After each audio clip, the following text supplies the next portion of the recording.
Eddie Hearn is claiming that certain journalists are now being hit with legal action over things that they've said in online articles about this Dillian Whyte situation. So with that in mind, let me choose my words very carefully in this video, because I ain't trying to get sued. There might be some very angry individuals out there with pit bull lawyers, and I don't want none of that smoke. Right, so again, let me tread on eggshells here and choose my words carefully. Now, as far as Eddie Hearn and his history with the issue of PED use, I did this video about a month ago. It was published on the 20th of June 2019, and the title of the video was Eddie Hearn's Fake Outrage Over PED Users is Laughable. And what I pointed out in this video is that, in my opinion, Eddie Hearn has been very hypocritical with regards to the issue of PEDs in boxing. Because this is a man who once posted a tweet in which he said that any fighter who tests positive for PEDs twice should be banned for life. But yet Eddie Hearn, to my knowledge, correct me if I'm wrong, is still working with Alexander Povetkin, even though Povetkin has tested positive for PEDs at least twice. Eddie Hearn has also worked with Lucas Brown on multiple occasions, even though Lucas Brown has tested positive for PEDs at least twice. Eddie Hearn also signed Luis Ortiz several years ago. Now, at the time when Eddie Hearn signed him, I don't think Ortiz had tested positive twice by then. I think he'd only tested positive once by then. He tested positive another time after he signed with Al Heyman, PBC. But still, for a guy like Eddie Hearn, who had previously been virtue signaling and getting on his high horse about PED users in boxing, it's not a good look for him to be signing somebody like Luis Ortiz, who, you know, had not long come off a ban for using performance-enhancing substances. All right? Not a good look for Eddie Hearn to be doing that. It smacks of hypocrisy. Now, with regards to this current Dillian Whyte situation, again, I have to wait for all the facts to come out before I give my opinion, before I, you know, let anybody have it. I need all the facts to come out. Now, understandably, a lot of people are saying that if Dillian Whyte actually has tested positive for a performance-enhancing substance and Eddie Hearn knew about it before the fight, how could Eddie Hearn allow the fight to go ahead, knowing that he could be putting Oscar Rivas in serious danger in terms of his health? Particularly when Eddie Hearn was so scathing in his criticism of Jarrell Miller, when he was found to have multiple banned substances in his system. He was talking about the damage that Jarrell Miller could have done to Anthony Joshua if that fight had gone ahead. So, again, if Eddie Hearn turns out to have had knowledge of Dillian Whyte, you know, and this alleged failed PED test before the fight, that would not only show remarkable, you know, and then Eddie Hearn let the fight go ahead, that would not only show remarkable hypocrisy on Eddie Hearn's behalf, but also a callous disregard for the well-being and safety of Oscar Rivas. Now, in this interview, Eddie Hearn seems to suggest or imply that he was powerless to stop the fight going ahead. Thomas Hauser does say that Eddie Hearn might have been powerless to stop the fight. To my knowledge, he was not privy to what was in the contract. But, you know, he says Hearn, you know, may have been precluded from preventing the fight from going ahead contractually. Who knows? Reading in between the lines in terms of what Eddie Hearn says in this interview, all I will tell you is I'm not yet convinced that Eddie Hearn didn't have the power to stop the fight from taking place. Yeah, I'm not saying that he did. I'm not saying that he didn't. I'm just saying I'm not yet convinced that he didn't have the power to stop the fight. Because if you think about it, even if UCAD and the British board cleared Dillian Whyte to go ahead and fight, that doesn't mean that they cleared him of taking any performance enhancing substance. Okay. And as the promoter of the event, wouldn't it have been possible for Eddie Hearn to say, you know what? If I let this fight go ahead and this information then becomes public in future, that I let a fight go ahead knowing that somebody had failed a PED test, then if this fighter gets damaged, it's going to seriously damage my reputation. I mean, even if the fighter doesn't get damaged, it's still going to seriously damage my reputation for allowing a fight to go ahead when one of the fighters, you know, was on a performance enhancing substance. Allegedly. I'm talking hypothetically here, people. I'm not accusing anybody of anything. All right. So again, wouldn't that make sense? Wouldn't you think Eddie Hearn would have the ability to protect his own reputation and say, I'm not happy to go ahead with this event because of the negative impact it could have on me and my business by way of our reputation? I don't know whether he had the ability to do that, but it would make sense if he did have that ability. And again, I'm not convinced that he didn't have that ability yet. So that's what I'll say about that. So I'm going to leave it there for now and just move on to what has been said by certain journalists. All right. Thomas Hauser, who is an American journalist, did this interview here on Boxing Social's YouTube channel. Very interesting interview. And he makes several claims in this interview. Now, he doesn't point fingers at any particular promoter in terms of being involved in any corruption. But what he says is that the promoters are not doing enough to ensure that their fighters are clean. He implies that Eddie Hearn is not doing enough, that Al Heyman is not doing enough. I mean, for example, he mentioned the recent Manny Pacquiao-Keith Thurman fight, and he seemed to imply that the VADA testing for that fight was inadequate. And in fact, he says a lot of the time when these big fights claim they have VADA testing, it's minimal VADA testing. So, for example, you can pay a minimal amount of money for VADA testing and you'll get, you know, very few random tests. Or you can pay a lot more money and you'll get more random tests for your VADA testing. So the inference is that certain promoters just use VADA. They get minimal VADA testing, and it's a way of basically trying to fool the public into thinking the testing for this fight is watertight and it's comprehensive, when really it's not. They've only got the minimum VADA testing. So he implies or claims in this interview that the VADA testing for Whyte versus Rivas was minimal, which would explain why UCAD allegedly caught Dillian Whyte for a certain substance, whereas VADA allegedly didn't catch him. Yeah. He doesn't blame VADA in terms of them being incompetent. He just basically says that they'd only been paid for a minimal amount of testing rather than comprehensive testing.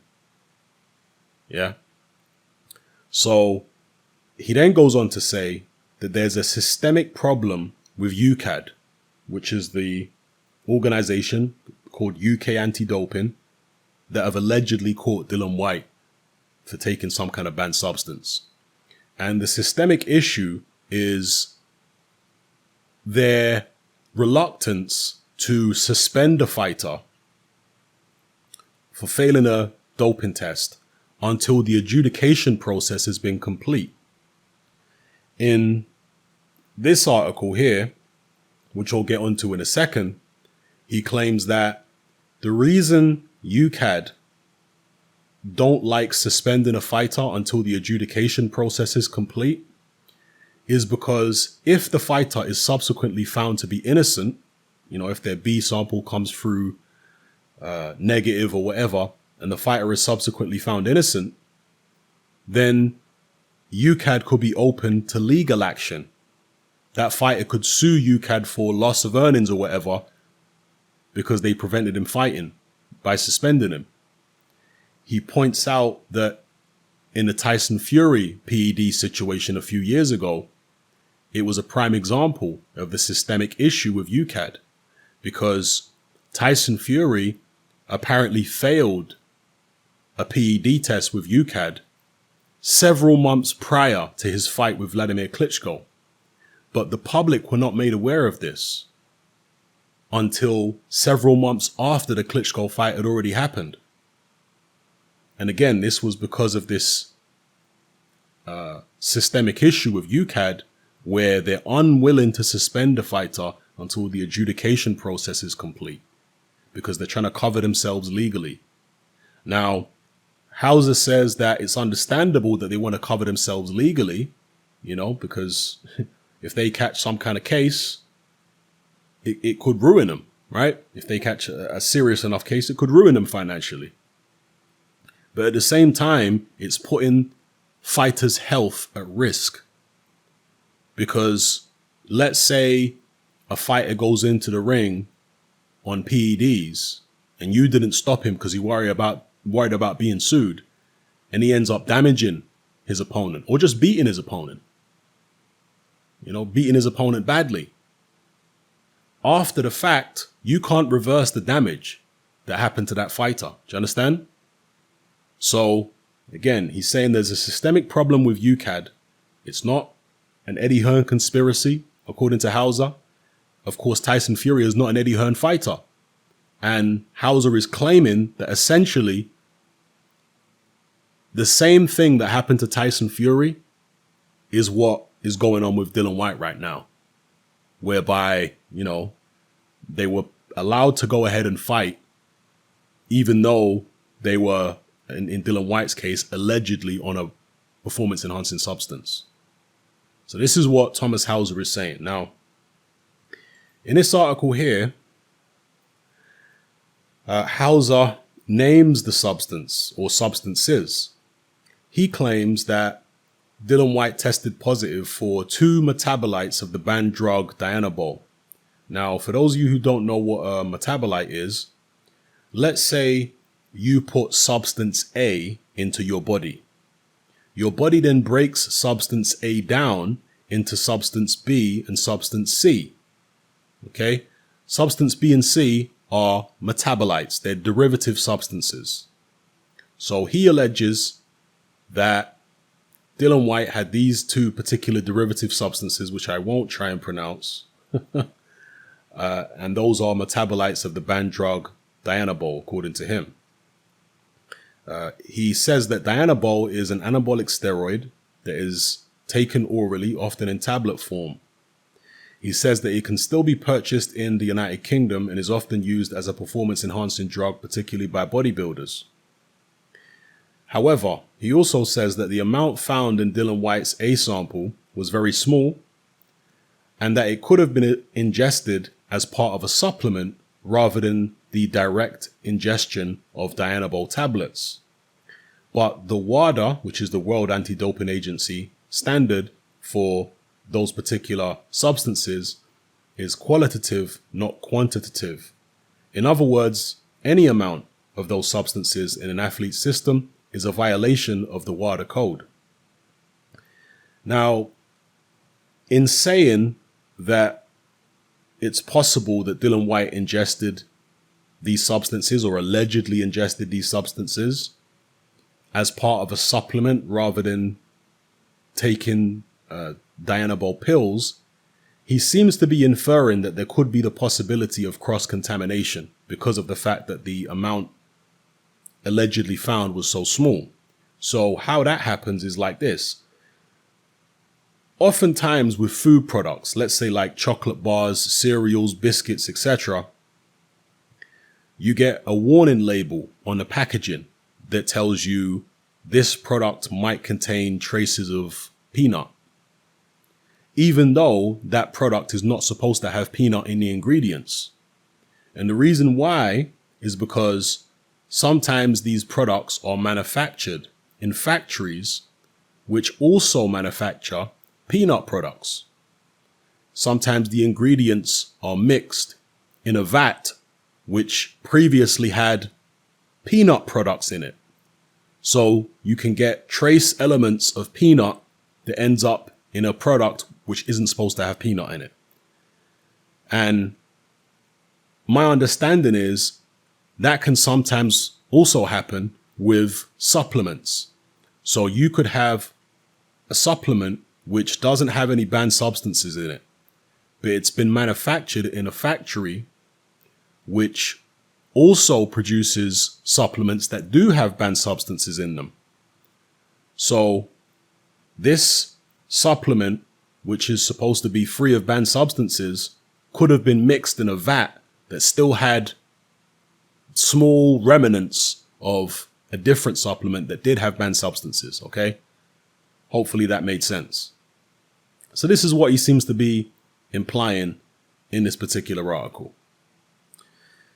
Now, there's been a lot of outrage over this situation. And according to Eddie Hearn in his latest IFL interview, which is here, he says that Dillian Whyte is going to be putting out a statement later on today, which he says is going to clear up a lot of things.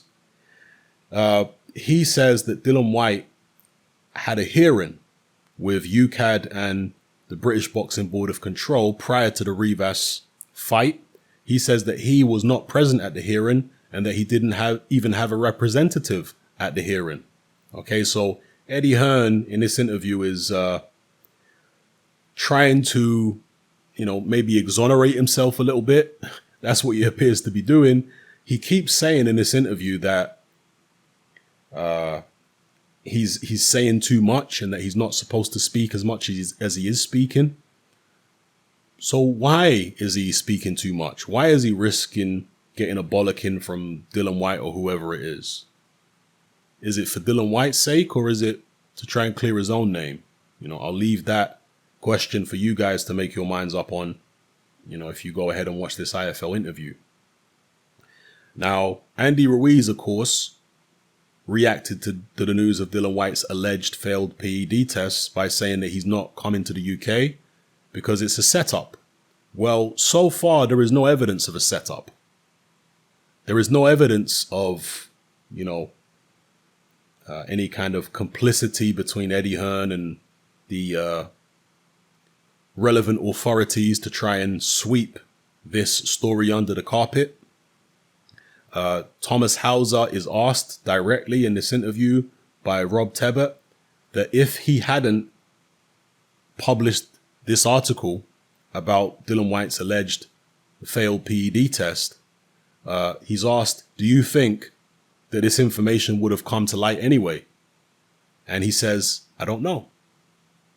And again, he cites the Tyson Fury situation where, we had no idea that Tyson Fury had failed a PED test until however long it was, 6 months after the fact. So perhaps that would have been the same case with Dillian Whyte. Perhaps we would have had to wait. That's if Dillian Whyte has taken anything. I'm not accusing him of anything, all right?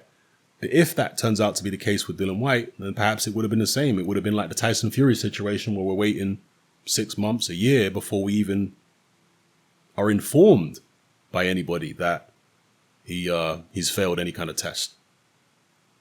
So yeah, at the moment, Andy Ruiz, there is no empirical evidence that there's been any kind of collusion between Eddie Hearn and any relevant authorities. But according to Thomas Hauser, there might be an issue with UKAD testing in general. But let's be real, there's a problem with PED use in boxing worldwide. It's certainly not limited to the UK. It's also in the United States. It's also in many countries around the world. It's a worldwide problem in boxing, and it's a worldwide problem in sport in general. Let's be real, okay? But one thing that you should take heart from is the fact that fighters are still being caught. If nobody was being caught, then that's when you really need to worry. But the fact that people are being caught is a good thing, yeah? Now, moving on to Deontay Wilder, he's been virtue signaling about the Dillian Whyte situation. I mean, look, Deontay Wilder is happy that Dillian Whyte has allegedly tested positive because he didn't want to fight Dillian Whyte anyway. Al Heyman didn't want him to fight Dillian Whyte, and he apparently didn't want to fight Dillian Whyte. So now he's got a perfect excuse to never fight Dillian Whyte.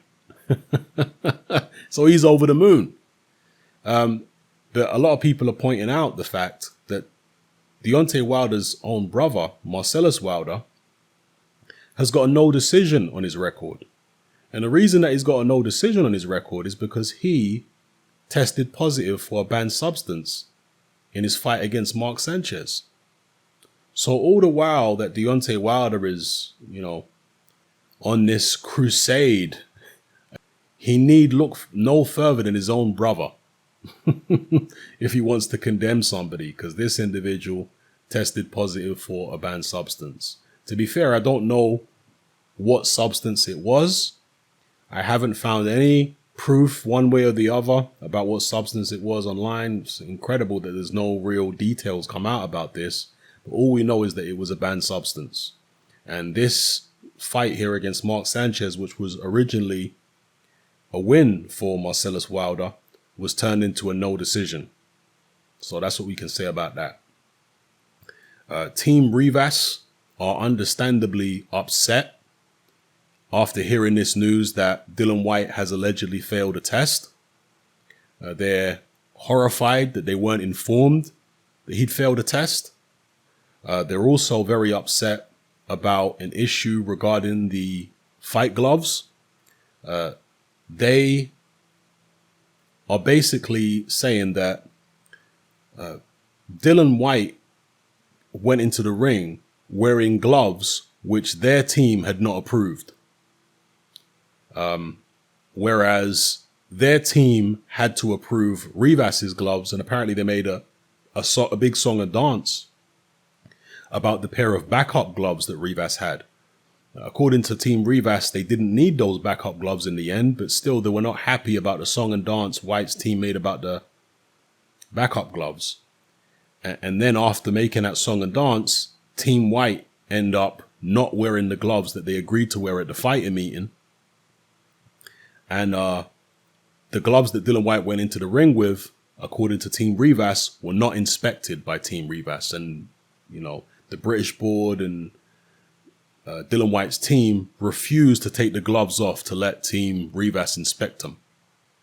Now, there was an interview with Dillian Whyte after the Rivas fight, and in that interview he claimed that his gloves went missing and that there was a fighter on the undercard who had actually been given the gloves that Dillian Whyte was supposed to wear.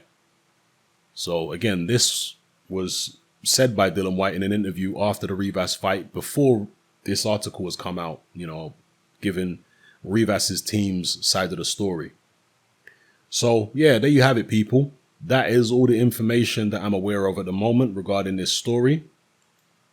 Hopefully Dillian Whyte does release a statement today and we get a lot more information. I'd also like to know who exactly is being pursued legally, because, Eddie Hearn said that there's certain journalists who are being pursued legally. Is it Thomas Hauser? And if he is being pursued legally, I'm assuming by Dillian Whyte, why is he being pursued? Does Team Whyte have a leg to stand on legally? Has Thomas Hauser said something, libelous? I guess we'll find out in due course. Let me know what you guys think in the comment section below. Again, for my own legal safety, I want to be very, very careful about what I'm saying here. Hopefully all the facts will come out and then I can, give you guys my opinion and start taking a firm stance on the situation. All right. As I've said previously, I think Eddie Hearn has been very hypocritical with regards to PED users in boxing. But whether or not he's going to be hypocritical in this instance, again, we have to wait for the facts to come out. Yeah. But if his previous behavior is anything to go by, I have to imagine that there's a good chance that he will continue the hypocrisy. I'm just being real. All right. So let me know what you guys think in the comment section below. It's happening. I'm out. Join me on Patreon I upload a minimum of 2 podcasts every single week, covering a wide variety of controversial topics, as well as live stream Q&A sessions. Take a look on screen right now at some of the podcasts I've produced so far. For just $3 a month, the equivalent of about £2 a month, you get access to all my new podcasts and my entire back catalogue of past podcasts, including my popular Confessions of a Nightclub Bouncer series. You can listen on your computer or on your smartphone or tablet by downloading the Patreon app from the Google Play Store or the App Store for free.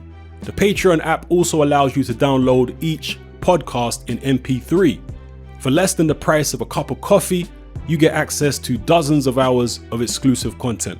It's easy to sign up, there's no contract, and you can cancel at any time. So come and join our community of free and critical thinkers by signing up with me here on Patreon today.